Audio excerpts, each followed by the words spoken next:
Hi, so the first video I watched was Does School Kill Creativity by Sir Ken Robinson. I thought this was a really interesting video, and I thought he was trying to communicate that creativity has the same importance as literacy in school, in the sense that arts are just as important subjects as English or math, and he expressed how he believes that we should encourage one's creative capacity for all that it is.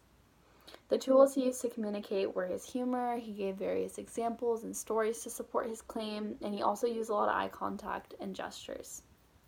I think his speech was very effective because of his humor and enthusiasm that he portrayed. He was also very knowledgeable on this subject, and it was effective because the topic was so relatable to so many people. And I think he did a great job of connecting with his audience through his humor, because the humor made the speech a lot more lighthearted and relatable, and it made people truly want to listen and engage with what he was saying. Next, I watched We Should All Be Feminists by Chimamanda Ngozi Adichie, and I really enjoyed this video. I think that it had some really good points in it. Chimamanda Ngozi Adichie is a feminist, and she realized this throughout her life. She realized this after she started noticing how people always acted as if men were more important than women.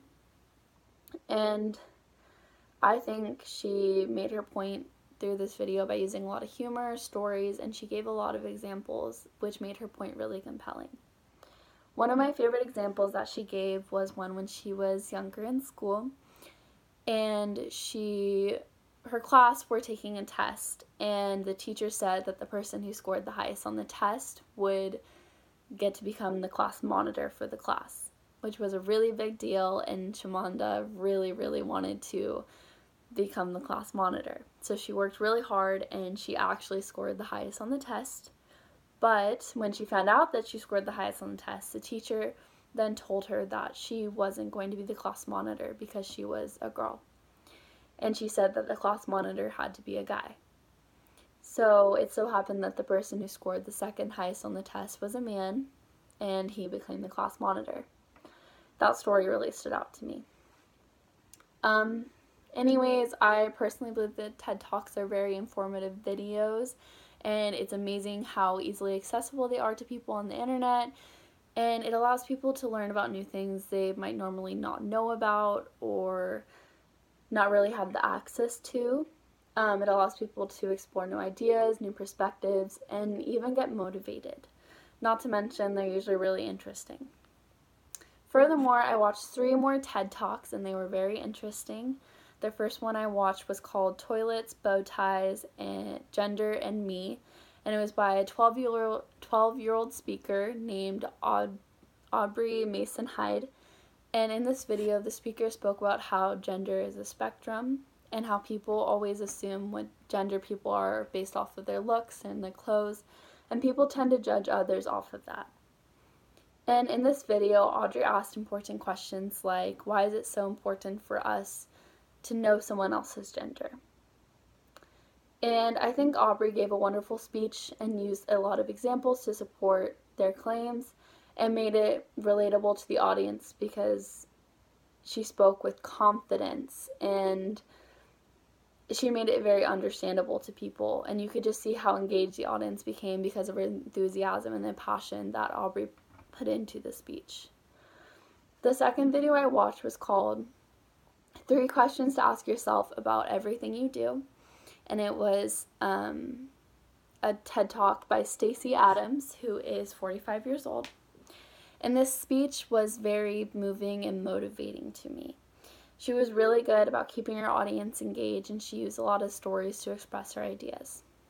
Moreover, Stacey Adams was the first Black woman in history of the United States to be nominated by a major party for governor, which is awesome. And although she did not become governor, she felt as if it was a setback, and she felt defeated when she didn't become governor. But she spoke up about how she realized that her only choice was to move forward, because moving backwards wasn't an option and standing still wouldn't be enough. She talked about how when she wants something, she always asks herself 3 questions. And these 3 questions were, what do I want? Why do I want it? And how am I going to get it? Overall, I love this speech. She was a very passionate speaker. She really connected with her audience, and she was very confident when she was speaking and used a lot of examples and made it very intriguing. The third TED Talk I watched was called Get Comfortable with Being Uncomfortable. The speaker of this TED Talk was Levi Age, and she was 34 years old.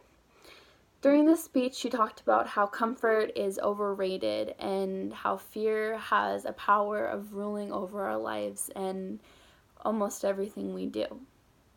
She went on and spoke about how we get comfortable, how it's important to get comfortable with being uncomfortable because change will not come from staying in our comfort zone. It comes when we decide to take action and conquer those things that scare us. I really enjoyed this speech because she used a lot of humor, which made it very engaging. She used a lot of examples and metaphors as well. She was also a really good speaker. Thank you.